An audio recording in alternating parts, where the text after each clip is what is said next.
Hello guys, मैं गौरव और nerd L में आप सभी का स्वागत है, जहां हम लोग बात करते हैं मूवी सीरीज और उनके एक्सप्लेनेशंस के बारे में। और आज की ये वीडियो होने वाली है ट्रांसफॉर्मर्स फ्रेंचाइज की सबसे पहली लाइव एक्शन मूवी ट्रांसफॉर्मर्स पर, जिसकी स्टार्टिंग में हमें बताया जाता है कि साइबरट्रॉन नाम के एक प्लेनेट पर ऑटोबॉट्स और डिसेप्टिकॉन्स के बीच जंग हो रही है। और इसी में हम ऑलस्पार्क नाम के एक एनर्जी क्यूब को देखते हैं, जिसमें एक पूरे प्लेनेट को फिर से क्रिएट करने की पावर है। और इस ऑलस्पार्क का यूज करके ऑटोबॉट्स अपने तबाह हो चुके प्लेनेट को फिर से ठीक करना चाहते हैं। लेकिन डिसेप्टिकॉन्स का मकसद तो कुछ और ही है, जहां वो ऑलस्पार्क की मदद से ऑटोबॉट्स को हराकर पूरे यूनिवर्स पर अपना कब्जा करना चाहते हैं। लेकिन इस जंग की वजह से ऑलस्पार्क पृथ्वी पर चला जाता है, जिसके बाद डिसेप्टिकॉन्स का लीडर मेगाट्रॉन ऑलस्पार्क के पीछे पृथ्वी पर आता है। लेकिन क्रैश लैंड होने की वजह से वो आर्कटिक सर्कल में आकर गिरता है, जिसकी वजह से उसकी पूरी बॉडी फ्रीज हो जाती है और वो वहीं जम जाता है। जिसके बाद सन 1897 में एक्सप्लोरर कैप्टन आर्चिबल्ड विटविकी को आर्कटिक सर्कल में खुदाई करते समय मेगाट्रॉन की जमी हुई बॉडी मिलती है। लेकिन गलती से कैप्टन विटविकी मेगाट्रॉन का नेविगेशन सिस्टम एक्टिवेट कर देते हैं, जिसकी वजह से ऑलस्पार्क की लोकेशन कैप्टन विटविकी के चश्मे में छप जाती है। जिसके बाद हम प्रेजेंट टाइम में आते हैं, जहां कतार के एक मिलिट्री बेस पर ब्लैकआउट नाम का एक डिसेप्टिकॉन अटैक कर देता है, ताकि ऑलस्पार्क और मेगाट्रॉन की लोकेशन जान सके।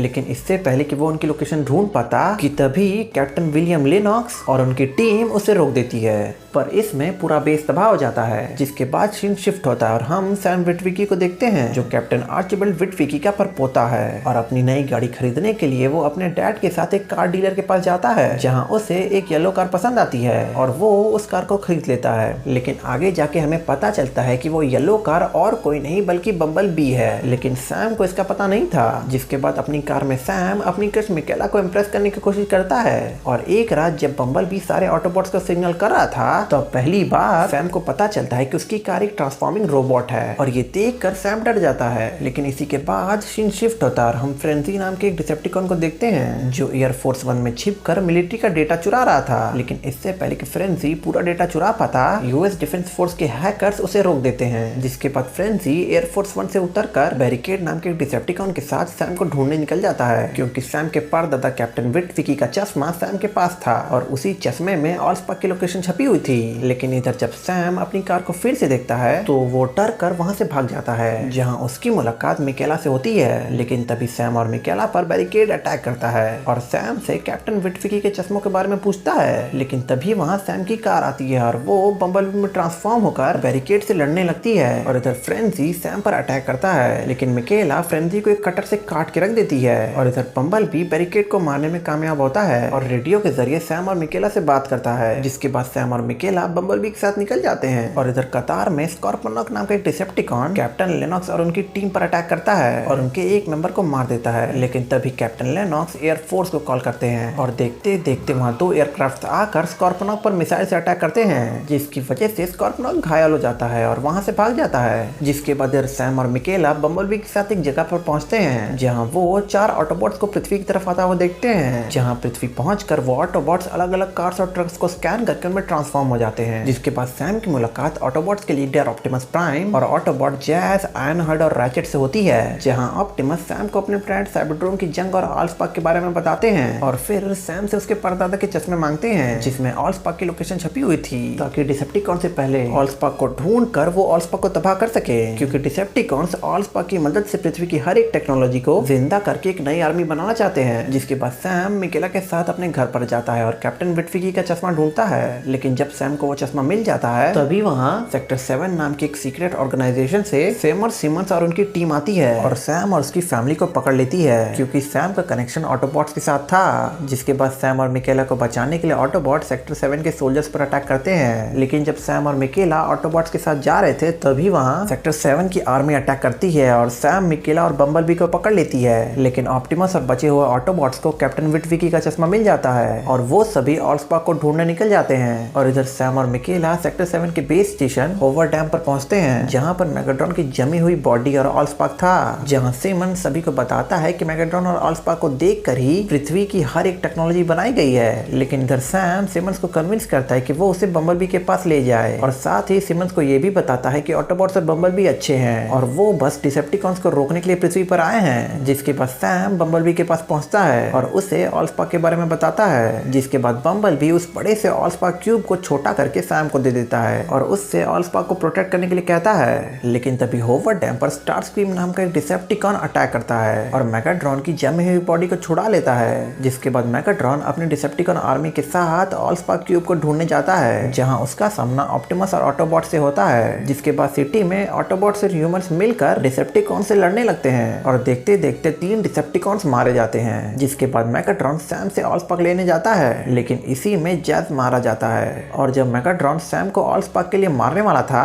तो भी वहां ऑप्टिमस आता है और मेगाट्रॉन से लड़ने लगता है। जिसके बाद ऑप्टिमस सैम को ऑलस्पार्क उसके चेस्ट में लगाने के लिए कहता है ताकि अपनी जान देकर ऑप्टिमस ऑलस्पार्क को तबाह कर सके, लेकिन सैम सीधे ऑलस्पार्क मेगाट्रॉन की चेस्ट में लगा देता है, जिसकी एनर्जी से मेगाट्रॉन मारा जाता है और ऑलस्पार्क तबाह हो जाता है। जिसके बाद ह्यूमंस और ऑटोबॉट्स ये जंग जीत जाते हैं और नेवी मरे हुए मेगाट्रॉन और डिसेप्टिकॉन्स की बॉडी अटलांटिक समुद्र में फेंक देती है ताकि किसी और को उनकी बॉडी ना मिले। जिसके बाद इधर ऑटोबॉट्स ह्यूमंस के साथ रहने लगते हैं और ऑप्टिमस बचे हुए ऑटोबॉट्स को पृथ्वी पर बुलाता है। सो गाइस, ट्रांसफॉर्मर्स मूवी की कहानी यहीं तक थी, लेकिन अभी इसके 4 और पार्ट्स बाकी हैं जिन पर हम आने वाली वीडियोस में बात करेंगे। इसलिए चैनल को सब्सक्राइब करके जरूर रखना और अगर वीडियो पसंद आई तो एक लाइक भी कर देना और साथ ही कमेंट करके जरूर बताना कि वीडियो कैसा लगा। तब तक के लिए मिलते हैं आपसे एक नए वीडियो में।